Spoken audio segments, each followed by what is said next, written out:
요한복음 말씀을 이제 우리 함께 살펴보고 있는데요. 복음서는 지금 이제 아시다시피 네 권의 성경으로 이제 되어 있습니다. 마태복음, 마가복음, 누가복음, 요한복음이 이제 기록되어 있는데요.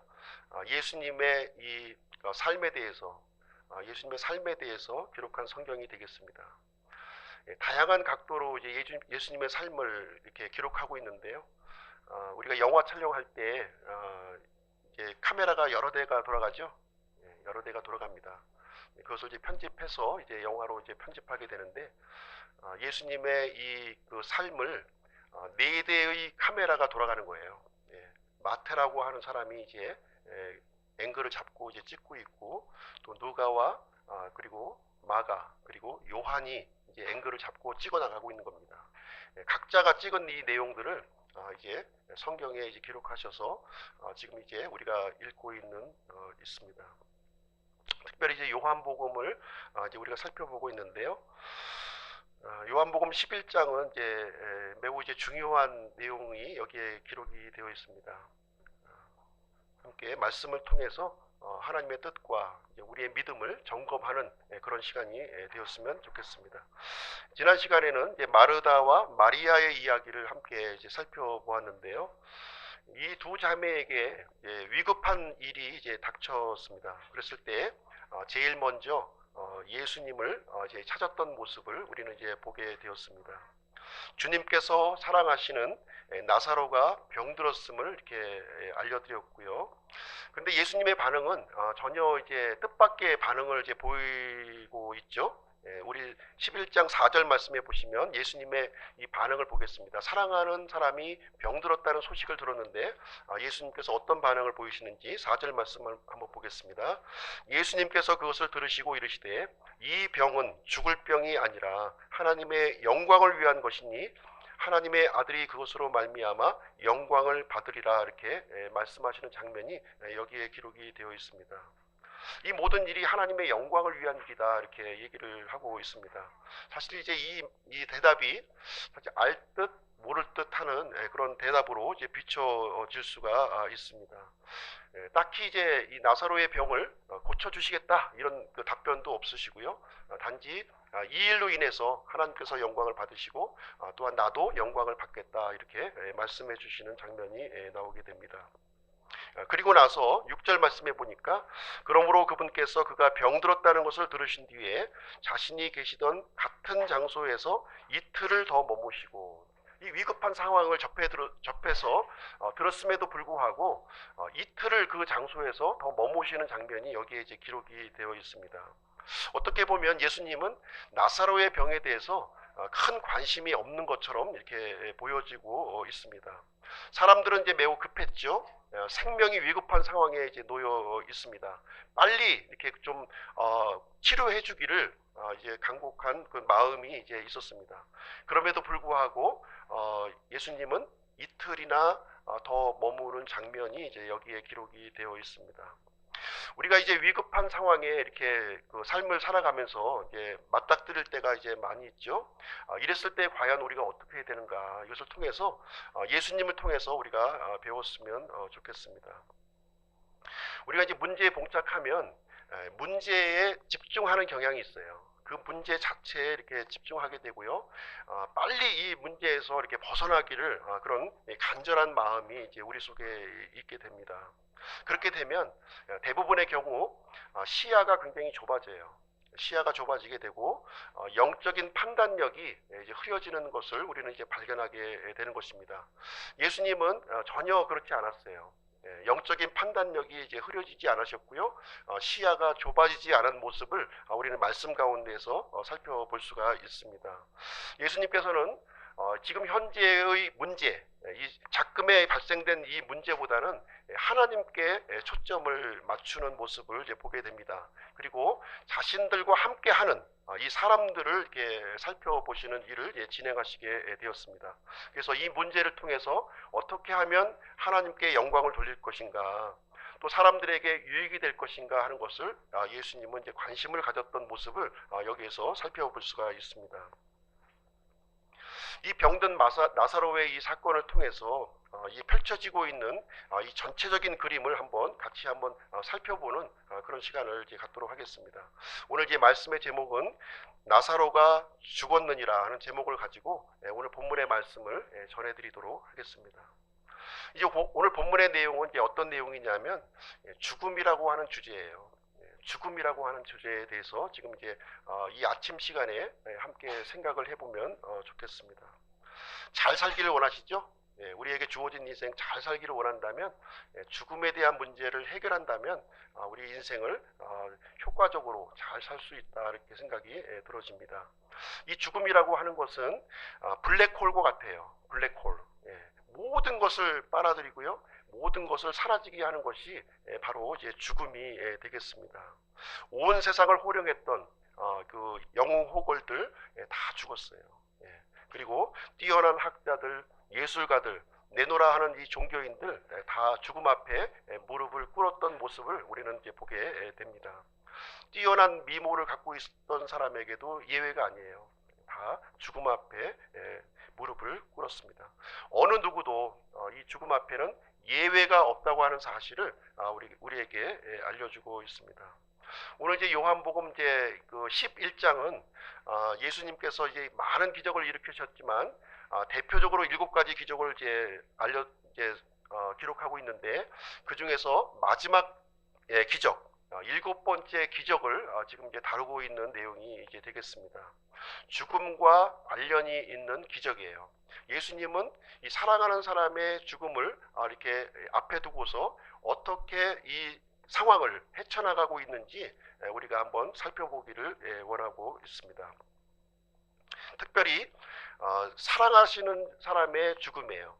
그리스도인의 죽음을 이제 얘기를 해주고 있고요. 우리도 그리스도인으로서 죽음을 어떤 시각으로 좀 바라봐야 할 것인가 하는 것을 이 시간에 살펴보았으면 좋겠습니다. 이 죽음이라고 하는 주제 때문에 사실 이제 종교가 생겨났죠. 종교가 이제 생겨났습니다. 여러 가지 사상들도 이렇게 우리가 생겨났습니다. 그럼에도 불구하고 이런 종교들, 여러 가지 사상들이 죽음에 대한 근본적인 해결책을 주지 못하고 있다고 하는 사실입니다. 그저 죽음 앞에서 우리 인류는 허둥지둥 방황하고 있는 모습을 우리에게 보여주고 있습니다. 인류 역사상 가장 큰 재앙을 이제 둔다면 유럽을 강타했던 흑사병을 우리가 이제 생각을 해볼 수가 있습니다. 가장 큰 재앙으로 이제 기록이 되고 있는데요. 14세기 중엽부터 17세기 중엽까지 300년 동안 유럽을 강타했습니다. 이 흑사병이 무려 300년 동안 유럽의 전 지역을 강타했고요. 4명 중에 1명이 죽은 거예요. 4명 중에 1명. 4분의 1의 사람들이 목숨을 잃었던 그 사건이 이제 있었습니다. 같이 마주 앉아서 얘기하다가 얼굴빛이 변하면 즉시 도망쳐야 되는 거예요. 즉시 도망치고, 사람이 죽으면 그 사람이 사용했던 모든 집과 가구들을 불로 태워서 버려야 되는 그런 상황이 유럽에서 이제 이루어졌는데, 약 300년 동안 그 일이 지속이 되었습니다. 이 흑사병은요, 모든 것을 다 무너뜨렸어요. 당시에 그 천주교가 지배했던 그 종교 시스템을 무너뜨렸고요. 당시에 이 봉건제도의 어떤 이 경제적인 시스템을 완전히 붕괴시켜 버렸습니다. 또 종교 체제뿐만 아니라 이 정치적인 체계, 또 그동안 찬란하게 세워나왔던 이 문화적인 체계까지 완전히 그냥 이 붕괴시켜 버리는 그 일이 이 흑사병을 통해서 이루어지게 되었습니다. 그래서 나오게 된 사상이 뭐냐면 허무주의예요. 허무주의. 모든 것이 다 파괴된 거예요. 생명체라고는 찾아볼 수 없고요. 그나마 내가 유지하고 있는 이 생명조차도 언제 죽을지 모르는 절체절명의 그런 상황에 놓여져 있는 상태에서 허무주의가 나온 거예요. 그래서 니체라고 하는 사람이 신은 죽었다 이렇게 고백을 하게 된 이유가 거기에 나와 있는 거예요. 신이 있다면 이런 상황을 우리에게 어떻게 허락할 수 있는가 하면서 이 인생의 이 허무함을 노래하는 그런 사상이 이제 생겨나게 되었고, 그러다가 또 이 반대급부로 나온 게 무엇이냐면 낭만주의예요. 낭만주의. 모든 것이 폐허가 됐음에도 불구하고 솟아오르는 푸른 포기가 있다는 거예요. 예.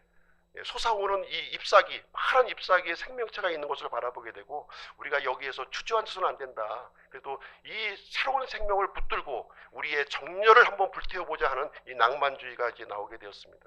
그리고 어떤 사람은 이 주어진 인생 참으로 헛되기도 하고 뭐 여러 가지 말들 많이 하지만 그래도 가장 중요한 것은 먹고 마시고 즐기는 것이 아니냐.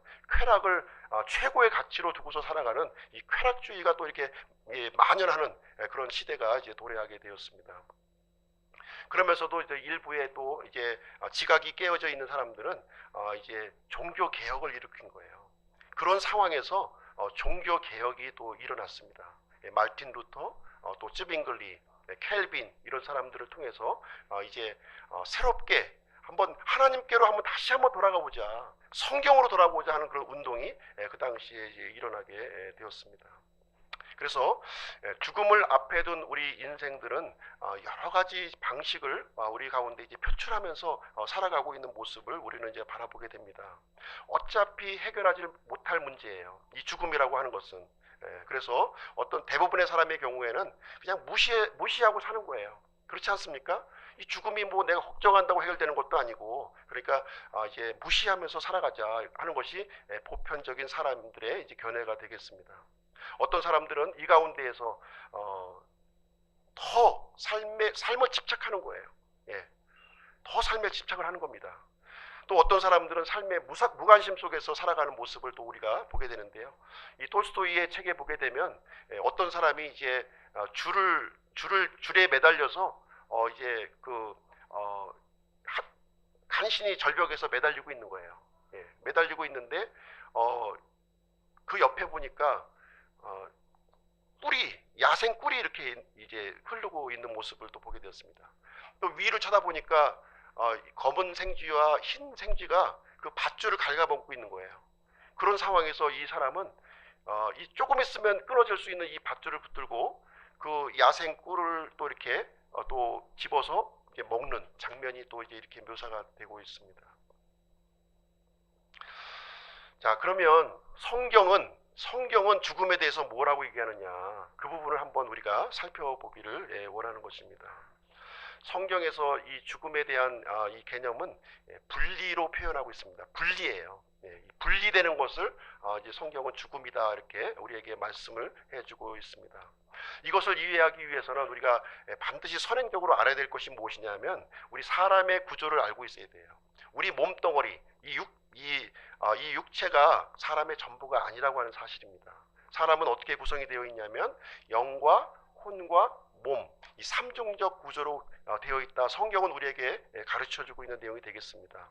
사람은 육체로만 된 것이 아니라 육체 안에 혼이 들어있고요, 혼 안에 영이 들어있는 특별한 존재다 이렇게 성경은 우리에게 말씀해주고 있어요. 일반 이 동물들과 틀리다는 거예요. 동물들과 틀려요. 하나님께서 우리 사람을 창조해 주실 때에는 특별한 존재로 하나님의 형상대로 우리를 지어주셨다 이렇게 말씀하시면서 영과 혼과 이 몸을 지닌 이 삼중적 존재로 우리를 만들어 주었습니다. 오직 사람에게만 종교가 있는 거예요. 원숭이가 기도하는 거 보셨나요? 원숭이가 그 찬양하는 거 한번 보셨나요? 그런 게 없어요. 오직 사람만이 어느 지역에 가든지 이 종교적인 특징을 하나님을 찾으려고 하는 그 마음이 우리 마음속에 있다고 하는 사실입니다. 이 영혼 육이 있다고 하는 것은 이 사람의 언어가 증명해주고 있어요. 사람의 언어가 영혼 육으로 돼 있다고 하는 사실을 성경책을 펴보지 않아도 알 수가 있는 내용이 이제 되겠습니다. 우리말로 보면은 영혼 육이라고 하는 단어가 있죠. 영혼 육이라는 단어가 있습니다.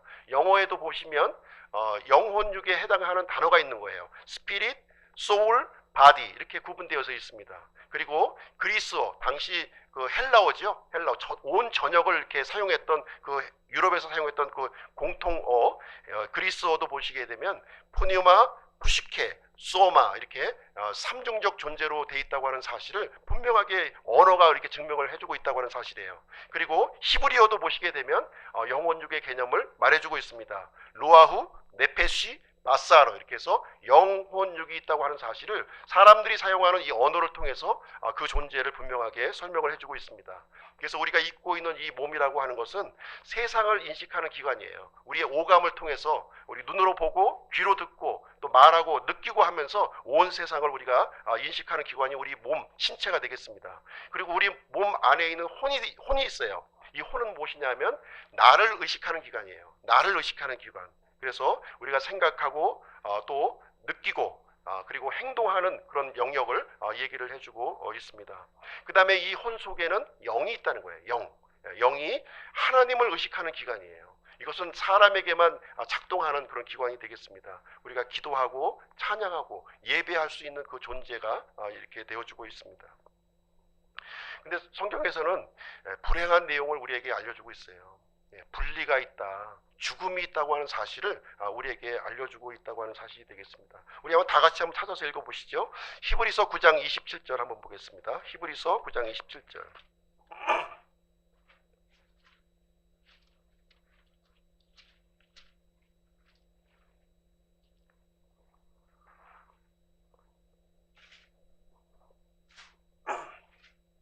히브리서 9장 27절 같이 한번 읽어보겠습니다. 시작. 한 번 죽는 것은 사람들에게 정해진 것이요 이것 뒤에는 심판이 있나니. 한 번 죽는 것은 사람에게 정해졌다는 거예요. 여기엔 예외가 없어요. 지금까지 살아왔던 사람들이 예외가 없고요. 지금 살고 있던 사람들이 예외가 없고요. 앞으로 살아야 될 사람도 예외가 없는 일이 한 번 죽는 것은 사람들에게 정해진 것이다. 이것이 분명한 사실이라는 것입니다. 그런데 이거로 끝나는 것이 아니라 죽는 것으로 끝나는 것이 아니라 그 다음에 심판이 있다. 이렇게 얘기를 해주고 있어요. 이게 중요한 부분입니다. 중요한 부분이에요. 우리가 몸이 이제 죽게 되면 우리 몸은 어디로 가냐면 무덤으로 가는 거예요. 그렇죠? 흙으로 지어졌기 때문에 흙으로 다 돌아가게 됩니다. 그리고 이제 우리 안에 들어있는 이 영은 어디로 가느냐? 영은 하나님께로 회수가 돼요.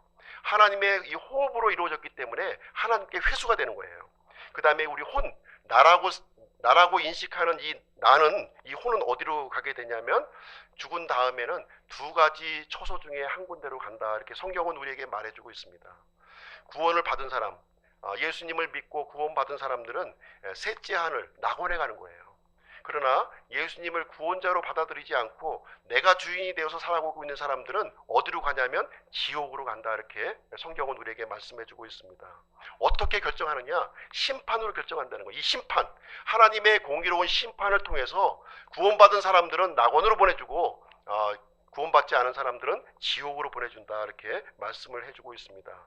이 하나님의 엄격한 기준을 통해서 하나님의 엄격한 기준에 도달하지 못한 사람들은 전부 지옥으로 가는 거예요. 그 기준에 도달한 사람은 이제 셋째 하늘 낙원에 간다. 이렇게 얘기를 해주고 있습니다.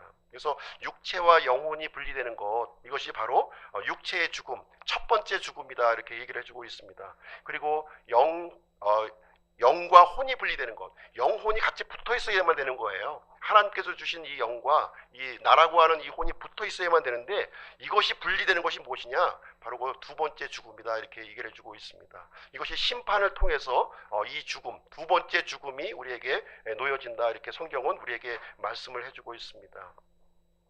그래서 이 육체의 죽음이라고 하는 것은 구원받은 사람에게는 축복이에요.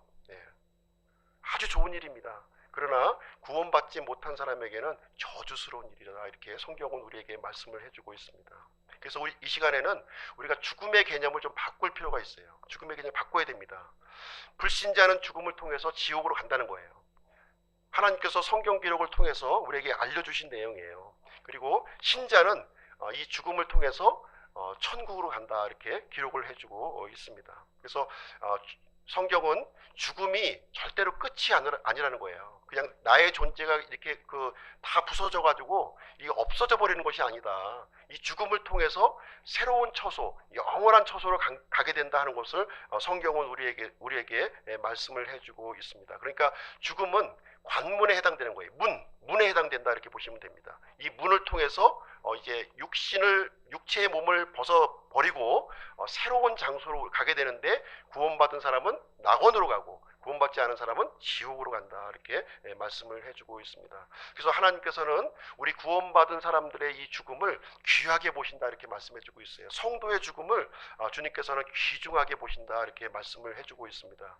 그래서 죽음은 준비된 자에게는 축복이요, 준비되지 않은 자에게는 저주예요. 그래서 육신이라고 하는 것은 준비하는 기간이라는 거예요. 준비하는 기간. 우리가 영원한 삶이 앞으로 펼쳐지게 될 터인데, 영원한 삶을 준비하는 이 기회의 시간을 우리 하나님께서 우리 각자에게 공평하게 나누어 주신 거예요. 어떤 사람은 많이 주고 어떤 사람은 적게 준 게 아니에요. 공평하게 그 기회의 시간을 주었고, 그 기회의 시간을 통해서 영원한 삶을 준비할 것을 우리에게 말씀해 주고 있다. 이렇게 얘기를 해주고 있습니다. 우리 육체를 입고 있는 삶을 보시게 되면, 우리가 지나온 삶을 우리가 보시게 되면 참 꿈과 같이 지나갔다 하는 생각을 하게 될 거예요. 그렇지 않습니까? 나이가 많은 사람이든 적은 사람이든 간에 지나온 시간을 보게 되면 꿈과 같이 지나갔어요. 힘들었던 시절도 있고 또 좋았던 시절도 있었지만 꿈과 같이 지나갔습니다. 나중에 이제 우리 인생의 마지막 시점에 도달했을 때에도 역시 동일한 생각을 갖게 된다는 거예요. 얼마를 살았을지 모르겠지만 그때에도 가서 보시게 되면 꿈결과 같이 우리가 지나갔구나 이렇게 하면서 이제 죽음 이후에 있을 하나님의 심판대 앞에 서게 되는 것을 성경은 우리에게 가르쳐주고 있습니다. 그래서 이 시간 이 죽음에 대해서 우리가 어떤 자세를 가져야 될 것인가 하는 것을 이 본문 말씀을 통해서, 예수님은 이 죽음에 대해서 어떻게 이 제자들을 이끌어가고 계시는가 하는 부분을 우리가 살펴보도록 하겠습니다. 11장 요한복음 11장 7절 8절 말씀 한번 보겠습니다. 요한복음 11장 7절 8절.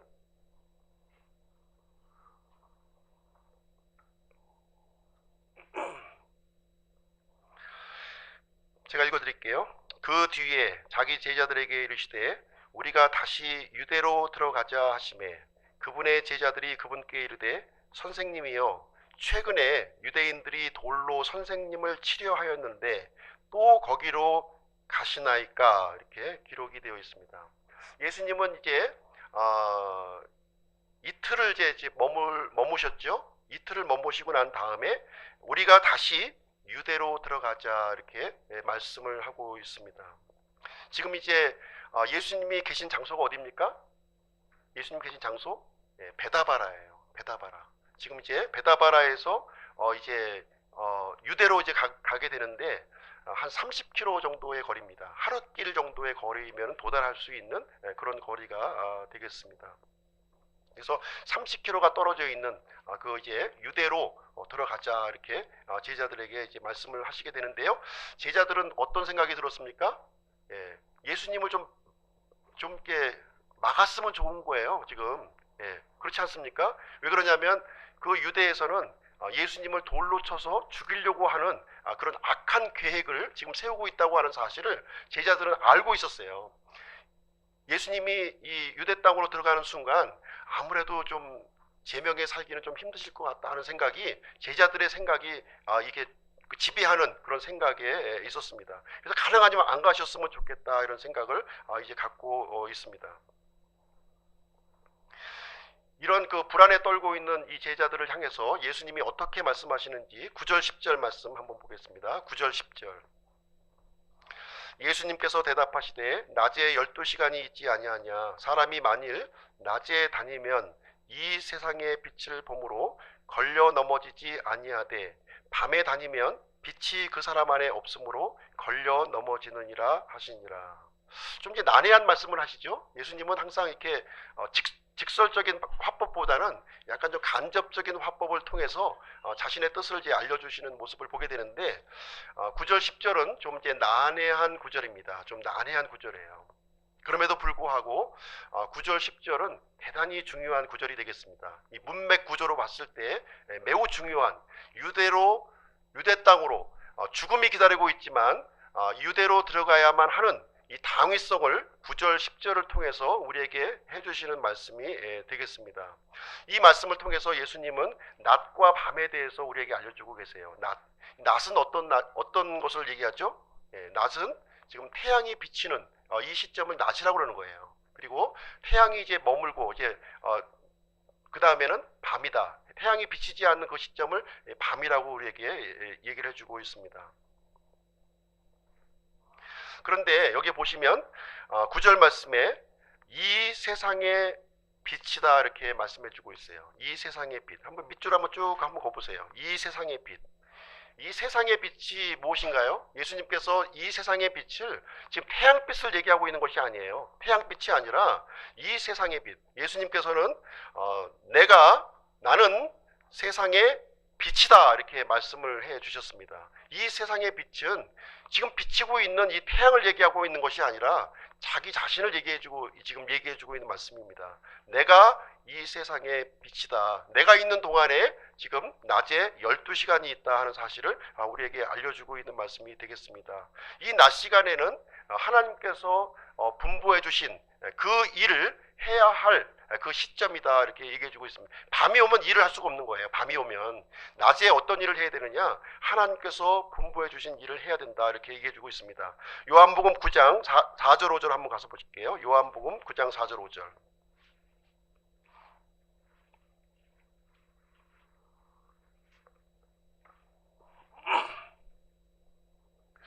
낮을 때에 내가 반드시 나를 보내신 분의 일들을 하여야 하리라. 밤이 오면 그때는 아무도 일할 수 없느니라. 내가 세상에 있는 동안에는 세상의 빛이로다 하시니라. 이렇게 말씀하시면서 성경을 해석해 주는 장면이 여기에 기록이 되어 있습니다. 요한복음 11장 9절 10절이 요한복음 9장 4절 5절이 이제 해석을 해주고 있는 장면이 되겠습니다.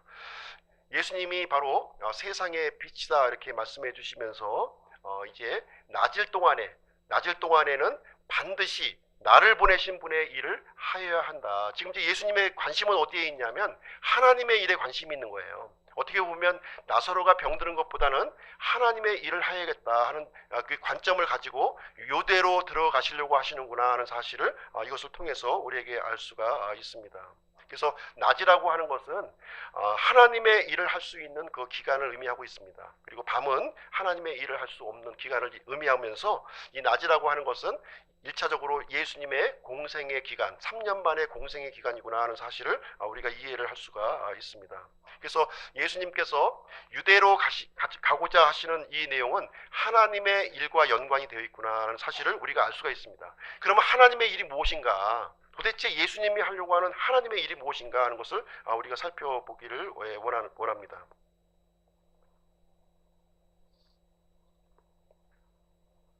요한복음 6장으로 한번 가서 보실게요. 요한복음 6장.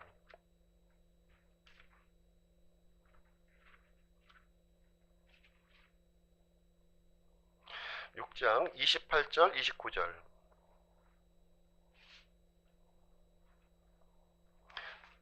요한복음 6장 28, 29절 같이 한번 읽어보겠습니다. 시작.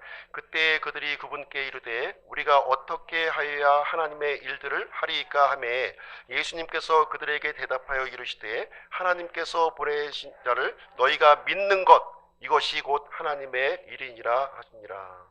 예수님은 하나님의 일을 하기 위해서 이 땅에 오셨죠. 그것이 이제 낮 시간이다 이렇게 말씀을 해주고 있는데 이 하나님의 일이 무엇인가요? 하나님께서 보내신 분 바로 예수 그리스도를 믿는 것이다 이렇게 우리에게 알려주고 있습니다. 예수님이 이제 이 땅에 오셔서 하는 일이 바로 이 일이에요.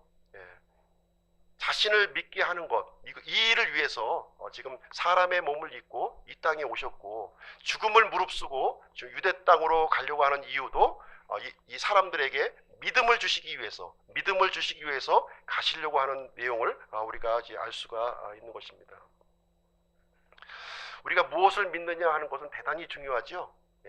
대상이 굉장히 중요한 거예요. 예수 그리스도를 믿어야 된다 이렇게 성경은 우리에게 강조를 하고 있습니다. 대상을 잘못 정하면 패가 망신합니다. 패가 망신해요.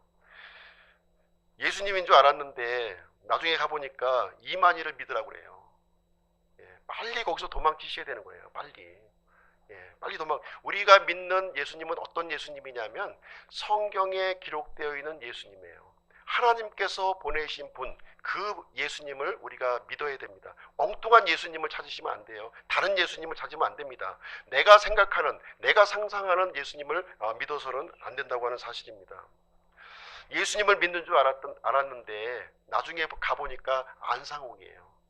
빨리 빠져나오셔야 되는 거예요. 빨리 빠져나오셔야 돼요. 안상홍이가 또 죽으니까 또 대타가 등장했어요. 예. 그 부인 장길자 여사가 나타나가지고 이번에는 어머니 하나님이다, 이렇게 나를 믿어야 된다, 이렇게 얘기를 하는 거예요. 이 사람들이 처음에 얘기할 때는 다 예수님 믿으라고 그래요. 다 예수님 믿으라고 그러는데 들어가고 보면은 거기에 보면 엉뚱한 그 존재가 거기에 이제 있다고 하는 사실을 알게 됩니다. 과천에 있는 청계산이 신의 산이라고 주장해요. 예, 과천에 있는 청계산이 신의 산이다. 왜 과천에 있는 청계산이 신의 산이냐, 이렇게 또 논리적으로 어떤 얘기를 하냐면, 이유를 들어보니까 황당하기 그지가 없는 거예요. 청계산 할 때 이 계자가 신의 계자라는 거예요. 그래서 신의 산이라는 거예요. 이 청계산이 아주 황당한 이 소리를 하는데요. 이런 얘기를 듣고도 아멘 아멘 하는 거예요. 아멘 아멘. 우리가 절대로 잘 듣고 우리가 아멘 해야지, 무조건 아멘 아멘 하시면 안 됩니다. 정확하게 잘 듣고 해야 돼요. 어떻게 청계산의 이 계자가 신의 계자로 해서 신의 산이, 그 아라비아에 있는 그 신의 산이 과천으로 옮겨질 수가 있습니까? 이게 상식적으로는 이해할 수 없는 내용들을 지금 이제 논리적으로 증거하고 있는 내용을 우리가 보게 됩니다. 그래서 어떤 예수님인지 우리가 잘 이해하고 우리가 믿어야 되는 것입니다. 요한복음 11장 9절 10절 다시 한번 읽어드릴게요. 예수님께서 대답하시되 낮에 12시간이 있지 아니하냐. 사람이 만일 낮에 다니면 이 생명의 빛을 보므로 걸려 넘어지지 아니하되 밤에 다니면 그 빛이 그 사람 안에 없으므로 걸려 넘어지느니라, 이렇게 말씀하시면서 자신이 이 세상의 빛이심을 말씀해 주시고 있고요. 세상의 빛으로서 사람에게 믿음을 심어주기 위해서 지금 유대 땅으로 내가 들어가노라, 이렇게 말씀을 해 주시고 있는 내용이 되겠습니다. 우리에게는 이렇게 낮에 12시간, 제한된 시간이 있다고 하는 사실을 우리가 알고 있어야 돼요. 내가 살고 있는 이 시간이 오늘도 있고 내일도 있고 또 모레도 있고 계속해서 연장되리라고 생각해서는 절대로 안 됩니다. 우리에게 주어진 시간은 제한된 시간이에요. 낮에 12시간이 있지 않느냐, 이렇게 우리에게 말씀을 해주고 있습니다. 그래서 고린도 후서 6장 2절 말씀해 보시면, 보라 지금이 받아주시는 때요, 보라 지금이 구원의 날이로다, 이렇게 말씀해 주시면서 지금은 이제 예수 그리스도를 누구든지 믿음으로 받아들일 수 있는 은혜의 날이라고 우리에게 선포를 해주시고 있습니다. 이것을 우리가 개인적으로도 적용이 가능합니다. 개인적으로도 우리에게 주어진 이 인생이라고 하는 이 시간이 극히 짧은 제한된 시간이 우리에게 주어졌다고 하는 사실입니다. 그래서 우리가 예수님을 믿고 구원받은 것이 또 전부가 아니에요. 예수님을 믿고 구원받았다면 우리의 믿음이 또 성장하는 믿음을 우리가 가져야 될 것을 우리에게 말씀을 해주고 있습니다. 그래서 예수님께서 지금 이제 유대로 들어가자 하는 말씀은 무슨 얘기냐면, 제자들을 위해서 지금 들어가고자 하시는 거예요. 이 제자들의 믿음을 증대시키기 위해서 지금 이제 유대로 죽음을 무릅쓰고 이제 들어가시고자 하는 내용이 되겠습니다. 우리가 이제 인생을 살아가면서 여러 가지 장애물을 이제 많이 만나게 되죠. 힘든 그런 과정을 많이 맞게 됩니다. 평안한 시절에는 우리의 믿음을 이렇게 파악하기가 좀 힘들어요.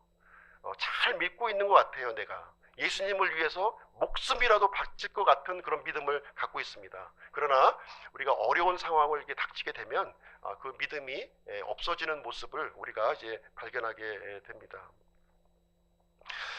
사람마다 이제 여러 가지 믿음의 장애물이 있을 수 있을 거예요. 어떤 사람에게는 이제 술이 문제일 수 있고요. 어떤 사람은 여자가 문제가 될 수도 있고, 어떤 사람은 이제 오락이나 돈이 이제 문제가 될 수가 있습니다. 또 어떤 사람에게는 이제 돈이 이제 문제가 될 수가 있는 것이죠. 바로 이러한 장애물, 나에게 놓여져 있는 이 장애물을 극복하는 것이 바로 믿음이다, 이렇게 말씀을 해주고 있습니다. 그래서 오늘 이 시간에는 가장 큰 장애물을 지금 소개하고 있는 거예요. 가장 큰 장애물, 죽음이라는 장애물 앞에서 나의 믿음의 모습이 어떤 상태에 놓여져 있는가 하는 것을 우리에게 말씀을 해주고 있습니다. 베드로 같은 경우는 예수님을 3번이나 부인했어요. 주님을 위해서 내가 목숨을 바치겠습니다 하는 베드로도 이제 죽음 앞에서 이 주님을 3번 부인하는 사건이 일어났고요. 예수님께서 십자가에서 달려 죽으셨을 때 목숨처럼 따르겠다고 하는 이 제자들도 다 뿔뿔이 흩어졌던 장면을 우리는 보게 됩니다. 이 장애물은 우리의 믿음을 여과 없이 이렇게 드러나게 하는 역할을 우리에게 해주고 있습니다. 그래서 우리가 죽음이라는 이 장애물을 통해서 이 제자들이 어떤 믿음의 상태에 놓여 있는가 하는 것들을 한번 살펴보시고요. 우리의 믿음은 또 내가 그 당시에 제자의 입장이었다면 나는 어떤 그 반응을 보였을 것인가 하는 것들을 한번 생각을 해 보셨으면 좋겠습니다. 11절 말씀 보겠습니다. 11절. 이것들을 말씀하시고 그 뒤에 그분께서 그들에게 이르시되 우리 친구 나사로가 잠자는도다. 그러나 내가 그를 잠에서 깨우러 가노라 하시니. 그래서 예수님은 지금 이제 나사로가 잠들고 있다 이렇게 말씀을 해주고 있죠. 그래서 나사로를 내가 깨우러 가야 되겠다 이렇게 지금 얘기를 해주고 있습니다. 우리 친구 나사로가 잠자는도다 이렇게 말씀을 해주고 있습니다. 성경에 보시면 이 죽음을 잠으로 이렇게 표현하는 모습을 우리는 이제 많이 보게 되는데요. 이 잠잔다고 하는 뜻은 이제 죽었다 이제 이 뜻이 이제 되고 있습니다. 이 잠을 통해서 한번 죽음의 의미를 한번 좀 생각을 해보았으면 좋겠습니다. 몇 가지를 이제 말씀드릴 텐데요. 이 첫 번째로 이 잠은 우리에게 아무런 해가 없다는 거예요. 잠자는 것을 가지고 해로 느끼시는 분 있습니까? 잠자는 것은 해가 없어요. 해가 없습니다. 잠자는 거 두려워하시는 분 아무도 없을 거예요. 오히려 잠 못 자는 걸 아마 두려워하시는 분이 있어도 잠자는 것 때문에 나는 두려워서 못 자겠다 하는 사람은 아마 없을 것입니다. 이 잠은 참으로 감사한 거예요. 감사한 일입니다. 그래서 그리스도인에게 이 죽음이라고 하는 것은 잠과 같다 이렇게 말씀을 해주고 있습니다. 이 죽음은 절대로 무서워하거나 두려워해야 될 존재가 아니라고 하는 사실을 성경을 통해서 우리에게 말씀을 해주고 있습니다. 그럼에도 불구하고 우리가 죽음을 두려워하는 이유가 어디 있을까요? 죽음을 두려워하는 이유는 바로 여기에 침이 있기 때문에 그래요. 침. 죽음의 침이 있기 때문에 사람들이 두려워하는 겁니다. 죽음이 침이 있다는 사실 아십니까? 죽음에 침이 있어요. 아주 치명적인 침이 있어서 사람들은 이 죽음에 대한 두려운 마음을 우리가 이제 갖게 되는 것입니다. 죽음이 갖고 있는 침이 뭐냐면 바로 죄라고 하는 침이에요. 죄라고 하는 침이 있기 때문에 이 죽음을 두려워하고 있는 것입니다. 우리가 이제 말벌을 보게 되면은 말벌이 참 두렵죠? 말벌이 두려워요. 왜 두렵습니까? 침이 있어서 두려운 거예요. 갖다 찌르니까. 근데 말벌에게 침을 제거하면 말벌은 더 이상 두려운 존재가 아니라는 거예요. 마찬가지예요. 이 죽음에도 두려움의 대상인 이 죽음도요. 이 침만 제거하면 더 이상 두려워야 할 대상이 아니라고 우리에게 말씀을 해주고 있습니다. 예수 그리스도께서 우리의 죄를 제거해 주셨나요? 이 사실 믿습니까? 죽음에서 예수님을 믿는 자들에게는 이 죄라고 하는 침을 제거해 주신 거예요. 그래서 우리 그리스도인들에게 이 죽음이라고 하는 것은 잠과 같고 전혀 해로운 것이 아니다고 하는 사실을 우리에게 알려주고 있는 것입니다. 그래서 그리스도인들에게 죽음이라고 하는 것은 잠과 같이 아주 편안하고 이렇게 이 좋은 감사한 거다 이렇게 받아들여야 될 것이라는 것이지요. 그리고 이 잠이라고 하는 것은 휴식의 시간입니다. 휴식의 시간이에요.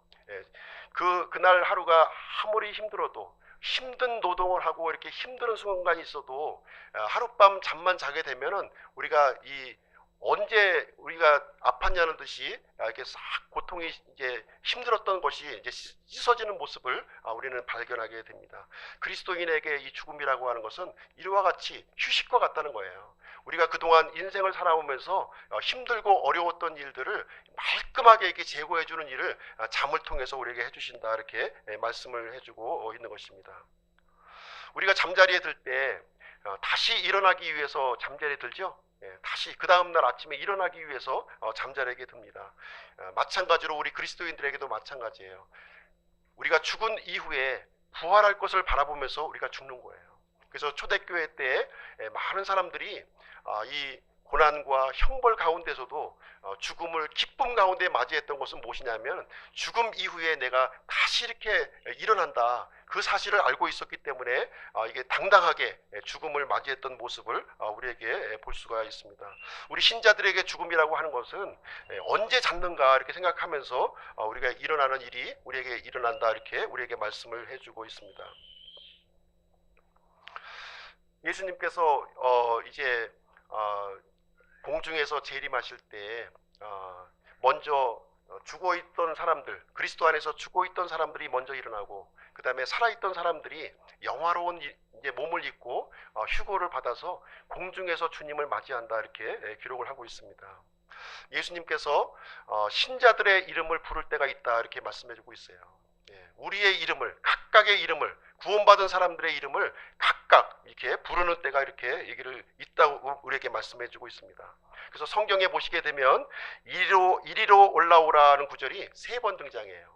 그래서 성경 검색어 창에 이리로 올라오라 이렇게 치게 되면 딱 3구절이 이렇게 등장합니다. 3구절, 3구절.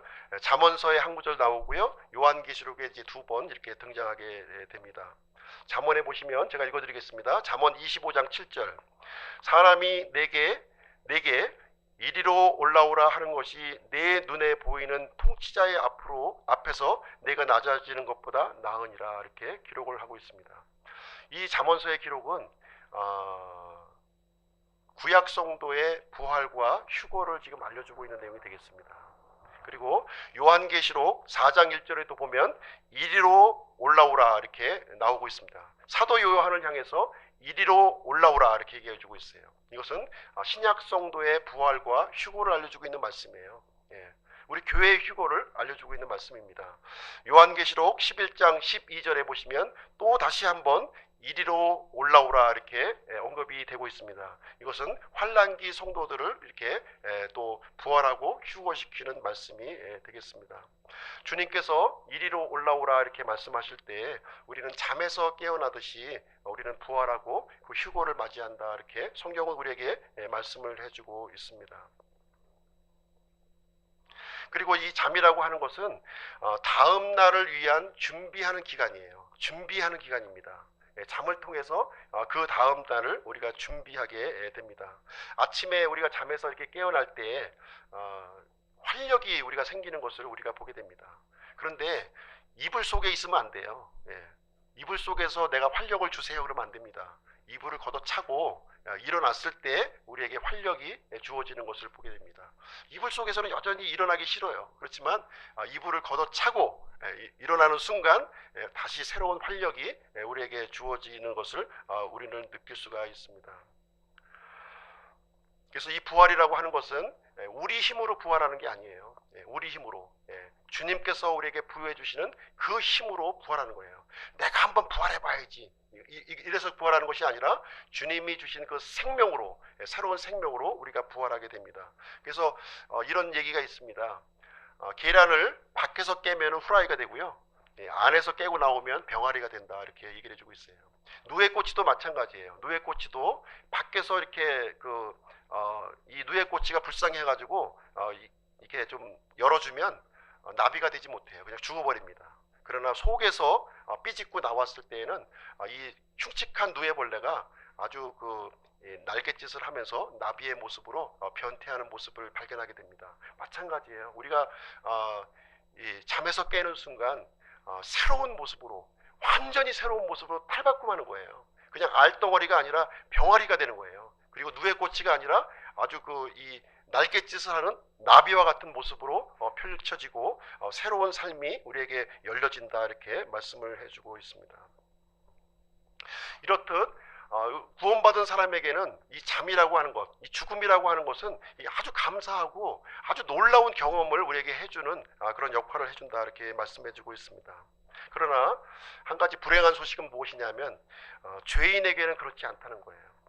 죄인도 역시 잠에서, 죽음에서 이렇게 깨어나는 그런 때가 있어요. 우리 믿는 사람만 이렇게 잠에서 깨어나는 것이 아니라 믿지 않는 사람들도 잠에서 이렇게 깨어납니다. 근데 믿지 않는 사람은 긴 잠을 자요. 긴 잠. 우리 믿는 사람은 짧은 잠을 자는데 믿지 않은 사람은 긴 잠을 잡니다. 예, 아주 긴 잠을 자요. 그러고 나서도 개운치가 않아요. 개운치가 않고 이제 심판의 부활을 거기서 맞이하게 됩니다. 심판의 부활을 맞이게 돼요. 또 육신을 또 입게 되는데요. 육신을 입을 때에는 아주 고통에 예민한, 고통을 아주 예민하게 느낄 수 있는 그런 육체를 또 입게 되고 불호수에서 영원한 고통의 형벌을 받게 된다. 이렇게 성경은 우리에게 말씀을 해주고 있습니다. 전도서 이렇게 말씀을 보시게 되면 우리 사람의 생명을 어떻게 표현하고 있냐면 은줄로 이렇게 연결되어 있다 이게요.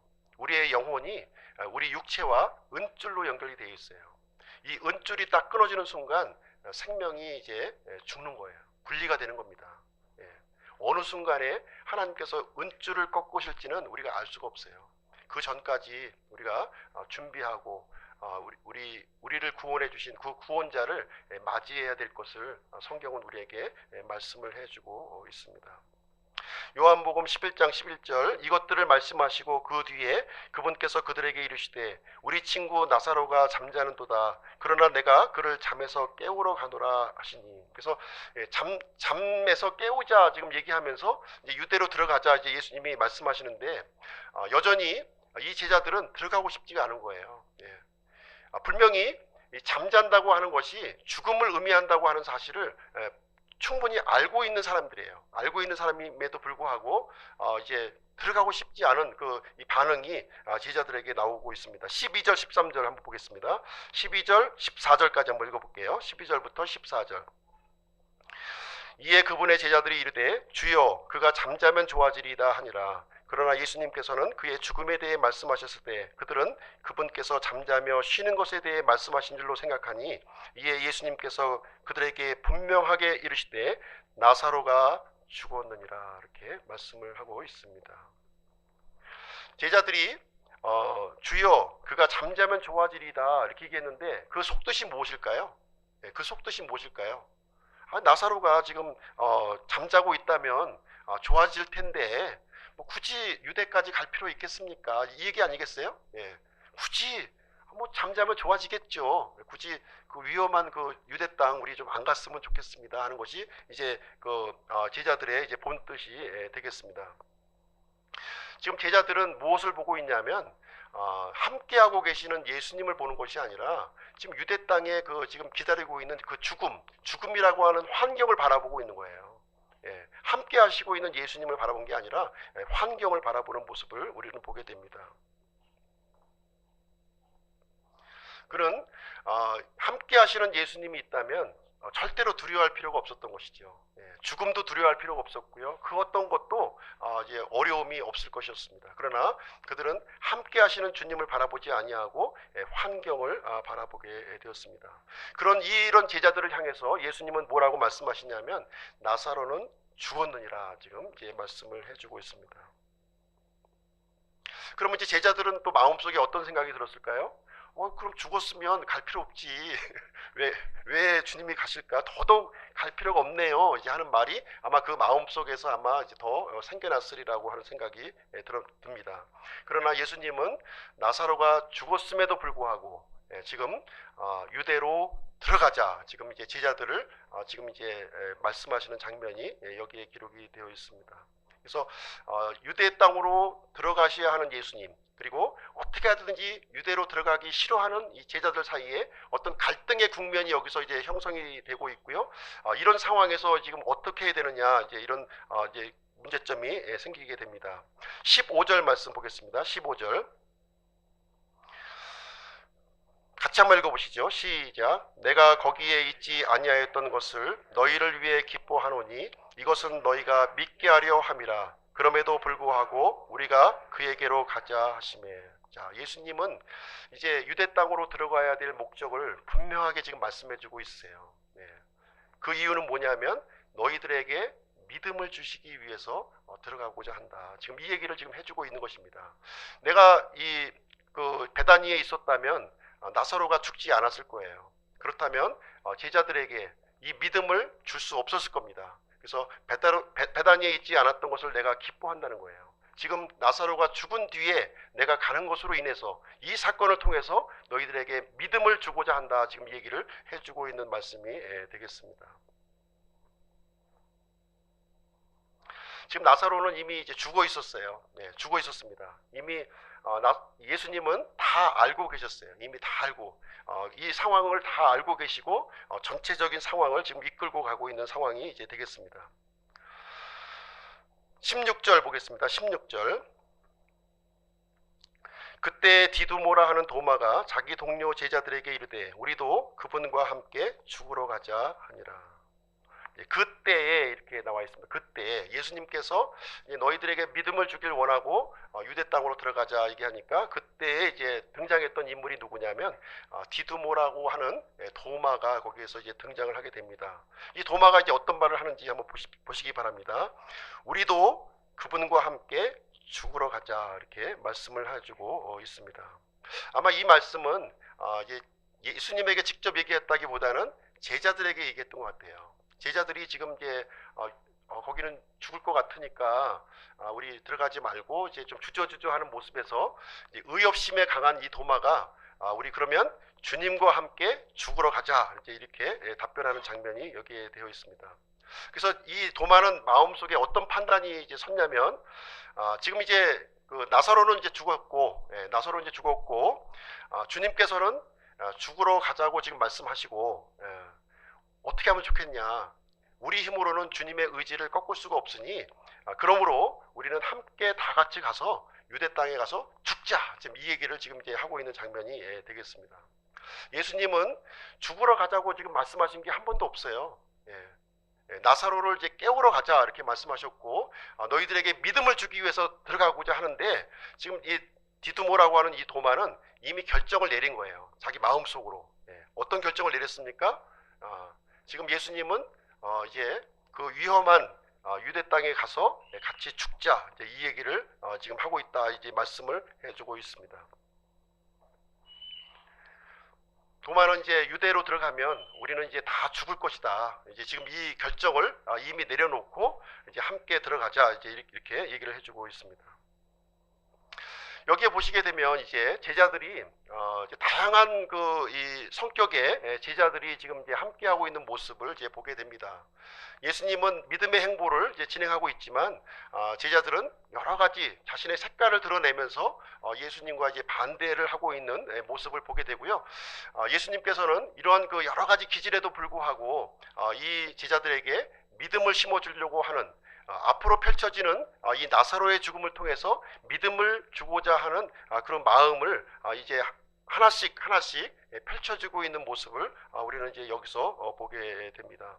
그래서 이 사실을 통해서 우리가 바라볼 때 우리가 구원받을 때 우리의 성격이 완전히 바뀌지 않는다는 거예요. 여전히 낙관적인 사람은 낙관적인 성격을 가지고 있고요. 우울한 성격을 가진 사람들은 여전히 우울한 성격을 가지고 있구나 하는 사실을 이제 우리가 보게 됩니다. 우리가 구원받았다고 해서 한꺼번에 완전히 이 성격이 바뀌어지는 것은 아니라는 것을 우리에게 말씀해 주고 있습니다. 우리 지난번에 이제 우리 그 최근무 형제님 댁에 한번 다녀왔는데 이 커다란 그 바위 덩어리로 축대를 좀 쌓아놨더라고요. 경계선을 이제 이렇게 그 바위로 쌓아놨는데 아주 그냥 이 모양이 제각각이에요. 제각각의 모양으로 이제 쌓아놨는데 이 다양한 모양을 이용해서 울타리를 쭉 이렇게 쳐져 있는 모습을 우리는 이제 보게 되었습니다. 그래서 주님께서도 우리 이 사람들의 이 다양한 모습을 있는 그대로 사용하시는구나. 저 사람은 저 사람대로 또 이렇게 또 사용할 용도가 있고 또 이 사람은 이 사람대로 사용할 용도를 가지고 이렇게 다양한 용도로 사용하시는구나 하는 사실을 우리는 발견하게 됩니다. 이 예수님의 제자들 중에서 보면은 이렇게 성격이 급한 베드로와 같은 사람이 있었고요. 또 안드레와 같이 이렇게 온유한 사람들이 또 있었고 이 도마와 같이 이렇게 또 모든 것을 또 부정적으로 바라보고 또 우울한 사람들이 있었던 거예요. 또 그 중에서도 보게 되면은 세리 마태와 같이 로마를 위해서 이렇게 또 일을 했던 사람도 있었고요. 또 셀로딘 시몬과 같이 또 이 이스라엘의 독립을 위해서 이렇게 독립투사처럼 이렇게 또 열심히 또 독립운동을 했던 그런 제자들이 있었음을 우리는 발견하게 됩니다. 그럼에도 불구하고 그 다양한 성격을 하나가 되게 하여 주셔서 하나님의 일에 이렇게 동참시켜 나가는 모습을 우리는 보게 되고요. 이러한 사람들을 이제 예수님께서 믿음을 이렇게 또 심어주시는 장면이 성경에 이제 기록이 되어 있습니다. 그리고 예수님께서는 이 죽은 나사로를 친구라고 대우해 주셨던 것처럼 우리 제자들에게도 친구로 대우해 주셨고요. 오늘날 우리 예수님을 믿고 있는 우리 모두에게도 친구라고 이렇게 대해 주시는 장면을 우리는 이제 생각을 해보게 됩니다. 그래서 우리가 다른 모습을 가지고 있고 다른 성격을 가지고 있지만 그럼에도 불구하고 우리가 한 분 예수님을 우리가 또 섬기고 또 사랑하는 그런 자리에 나아갔으면 좋겠습니다. 그래서 오늘은 이제 유대까지 들어가기 전에 예수님과 이 죽음을 앞에 둔 예수님과 제자들 간의 이 갈등의 국면을 우리가 함께 살펴보는 시간을 가졌습니다. 결론을 내리도록 하겠습니다. 우리는 이제 환경을 바라볼 수밖에 없습니다. 문제가 빨리 이제 해결되기를 이제 바라고 있고요. 그러나 우리에게 필요한 것은 무엇이냐면 주님의 시각으로 이 문제를 바라볼 필요가 있다고 하는 말씀이 되겠습니다. 우리에게 문제가 닥쳤습니까? 그러면 우리의 믿음을 드러낼 수 있는 절호의 기회로 삼아 주시길 바랍니다. 우리가 나쁜 환경에 내몰릴수록, 어려운 환경에 내몰릴수록 내 속에 과연 믿음이 있는가 하는 것들을 한번 살펴보았으면 좋겠습니다. 만약에 믿음이 없다면 믿음이 있는 자리로 회복되기를 이렇게 힘썼으면 좋겠습니다. 주님께서는 우리의 믿음을 보고 계시에요. 우리의 믿음을 보시고 있습니다. 그리고 믿음이 성장되기를 원하고 있습니다. 우리가 진정으로 주님을 기쁘시게 하시기를 원한다면 우리가 어떤 상황에서도 물러서지 않는 믿음을 가져야 될 줄로 생각을 합니다. 그래서 오늘 아침 시간에는 이런 기도를 한번 드렸으면 좋겠어요. 우리가 예수님을 믿으면서 다 잘 되기를 원하고 다 모든 것이 이렇게 잘 풀리기를 이제 원하는 마음을 갖고 있지만 그럼에도 불구하고 비록 내가 가난할지라도, 비록 나에게 안 좋은 일이 생길지라도, 비록 나에게 중한 병에 걸렸을지라도, 비록 죽음이 경각에 달렸을지라도 주님 앞에서 믿음의 사람이 되게 하옵소서 하는 이런 기도를 우리가 했으면 좋겠습니다. 우리가 다양한 여러 가지 환경을 만나겠지만 그런 좋은 일도 있을 것이고 또 나쁜 일도 있겠지만 그럼에도 불구하고 믿음의 사람이 되는 것을 가장 최고의 가치로 두고 우리가 믿음 생활을 했으면 좋겠습니다. 구원받은 믿음으로 안주하지 마시고요. 성장하는 믿음, 하나님을 기쁘시게 하는 믿음을 소유하는 우리 기쁨 침례교회 성도님들이 되시기를 주님의 이름으로 축원드립니다. 제가 기도하고 마치도록 하겠습니다.